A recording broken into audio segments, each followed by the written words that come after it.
Pakar mantan mengatakan mumpung SBY panik, sebaiknya segera ditangkap. Ini nggak salah negara. Kalau saja justru dijadikan tersangka pembunuhan Munir. Nggak kebalik dunia ini. Jika SBY dianggap terlibat dalam konspirasi politik pembunuhan Munir. Come on. Semua punya akal sehat. Rakyat punya akal sehat. Bola ada di tangan pemerintahan Pak Jokowi. Sekarang ini. Bola ada di tangan para penegak hukum yang sedang mengemban amanah sekarang ini. Bahwa saat ini tidak ada yang namanya kekuasaan absolut atau kekuasaan mutlak. Kan ada pers, ada media, ya kan? Ada juga LSM, ada juga yang mengawasi di DPR. Itu pengawasannya dari mana-mana. Rakyat juga bisa mengawasi langsung. Banyak laporan lampiran-lampiran KPP Hampim-Pim itu juga hilang di Komnas HAM. Karena saya juga sudah minta untuk keluar penelitian saya, tidak ada di Komnas HAM. Jadi saya sendiri merasa bahwa loh kok dokumen negara bisa hilang, ya kan? Nah ini pertanyaan yang sangat fundamental yang kita mesti ajukan. Nah berapa banyak dokumen negara yang hilang selain laporan TPF Munir? Pemerintah merasa prihatin atas jatuhnya korban dalam peristiwa tahun 1965 tersebut. Dan secara bersungguh-sungguh berusaha menyelesaikannya dugaan terjadinya pelanggaran HAM berat tersebut melalui proses non-judicial yang seadil-adilnya agar tidak menimbulkan ekses yang berkepanjangan. Diakui atau tidak, keterangan pers yang disampaikan SBY kemarin menunjukkan kepanikan yang luar biasa. Curhatnya sudah lebih buruk dari mantan yang ditinggal selingkuh karena salah ukuran titik-titik. Perih. Ada satu pernyataan SBY yang begitu menggebu dan sangat jelas dapat disimpulkan bahwa dirinya sedang galau kuadrat. Saya baca statement Menko Polhukam Pak Wiranto di media massa, tak ada instruksi Presiden Jokowi usut SBY terkait TPF Munir.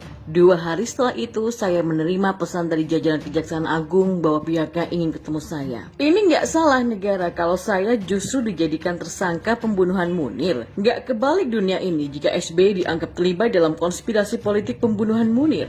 Come on, ayo gunakan akal sehat, kata SBY kala itu. Kemudian untuk membenarkannya, SBY mengatakan bahwa rakyat sudah punya akal sehat. Ini lucu. Sebab di saat bersamaan soal demo 4 November, SBY tak membawa nama rakyat dan mengajaknya menggunakan akal sehat. SBY ingin menyerahkan dan memasrahkan kasus ini pada aparat penegak hukum. Lalu kenapa saat bicara dokumen TPF pembunuhan Munir yang dihilangkan oleh SBY malah mengajak rakyat berpikir menggunakan akal sehat? Kenapa tidak diserahkan saja pada aparat penegak hukum? Memangnya kenapa kalau Kejaksaan Agung mau bertemu dengan SBY? Apa nggak boleh? Mentang-mentang mantan presiden lantas merasa kebal hukum gitu. Kalau memang tidak bersalah, ya terima saja. Toh Kejaksaan Agung hanya menjalankan tugas sesuai dengan undang-undang. Mereka hanya ingin menegakkan hukum. Jadi kenapa harus curhat dan mau menyerahkan pada akal sehat rakyat? Kenapa nggak berani bilang serahkan pada aparat penegak hukum?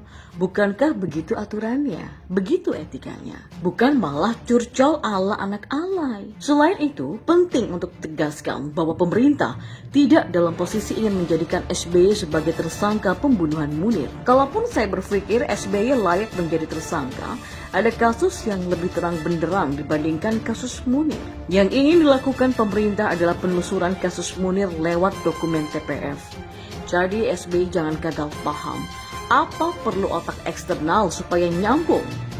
Dokumen TPF Munir dan Supersmart. Surat perintah 11 Maret alias Supersmart adalah surat perintah yang pernah ditandatangani oleh Presiden Soekarno pada 11 Maret di tahun 1966. Isinya berupa instruksi Presiden Soekarno kepada Letjen Soeharto selaku Menteri Panglima Angkatan Darat untuk mengambil segala tindakan yang dianggap perlu untuk mengawal jalannya pemerintahan pada saat itu.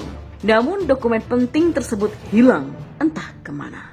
Kemudian muncul Supersmart dengan 3 versi yang berbeda.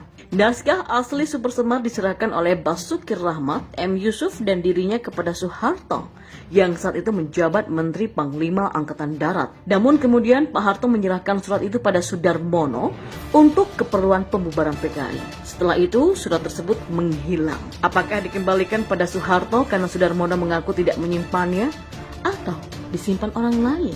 Menurut Amir Mahmud, naskah asli Super Semar terdiri dari 2 lembaran. Itu sebabnya buku 30 tahun Indonesia Merdeka ditarik dari peredaran karena di dalamnya memuat naskah Super Semar yang palsu, hanya 1 lembar.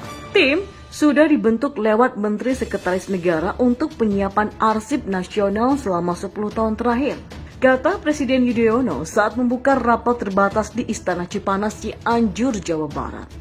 SB